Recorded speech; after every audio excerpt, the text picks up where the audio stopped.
நேசிக்கிற பரலோக பிதாவே, அப்பா 31/5/2025 அப்பா, இதோ ஆண்டவரே உம்முடைய பிள்ளைகளை காண செய்ததற்காய் ஸ்தோத்திரம் அப்பா. இந்த மாதமெல்லாம் ஆண்டவரே கண்மணி போல நீங்கள் பாதுகாத்தீங்க, ஆசீர்வதித்தீங்க, நன்மையினால் முடி சுற்றினீங்க அப்பா. ஆண்டவரே எங்களுடைய தேவைகளெல்லாம் சந்தித்தீங்க. நாங்க அழும்போது எங்க கூட இருந்தீங்க அப்பா. துக்கமா இருக்கும்போது எங்களுக்கு ஆறுதல் படுத்தினீங்க. உங்களுடைய பிள்ளைகளே ஆண்டவரே ராஜா, இந்த மே மாதம் ஆண்டவரே 31/5/2025 ஆண்டவரே விசேஷமா நீங்கள் ஆண்டவரை பலப்படுத்தி நடத்தினதற்காக நன்றி செலுத்துகிறப்பா. ஆண்டவரே விசுவாசத்துல வாழ்ந்திருக்கிற உங்களுடைய பிள்ளைகள் ஆண்டவரே உமக்கு உண்மையாய் ஆண்டவரே நன்றி சொல்ல இந்த நேரங்களை கொடுத்து ஆசீர்வதிக்க போவதற்காக ஸ்தோத்திரம் ஆண்டவரே அப்பா.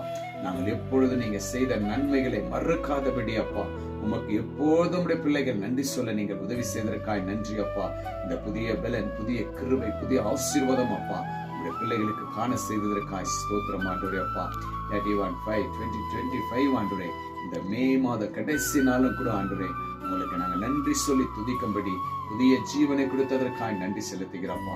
இதை பார்த்து கேட்டு விசுவாசித்த ஒவ்வொரு பிள்ளைகளும் உங்களுக்கு நன்றி சொல்லும்படி இயேசுவின் நாமத்தினால கேட்கிறப்பா ஆண்டவரே அப்பா. இந்த ஜெபத்தை கேட்டு ஆண்டவரே இந்த நாள் உமக்கு யாரெல்லாம் நன்றி சொல்லி உம்மை விசுவாசிக்கிறார்களோ எல்லோருக்கும் ஆண்டவரே உம்முடைய கிருபை இன்னும் அதிகமாய் பெருகபடி இயேசுவின் நாமத்தினால் ஆசீர்வதிக்கிறப்பா.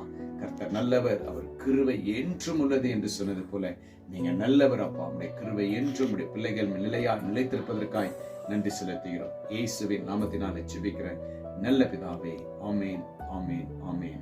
கர்த்தர் நல்லவர், அவர் கிருபை என்றும் உள்ளது. அவரை துதியுங்க, நன்றி உள்ள பிள்ளைகளா இருங்க. Jesus with you, Jesus loves you. God bless you.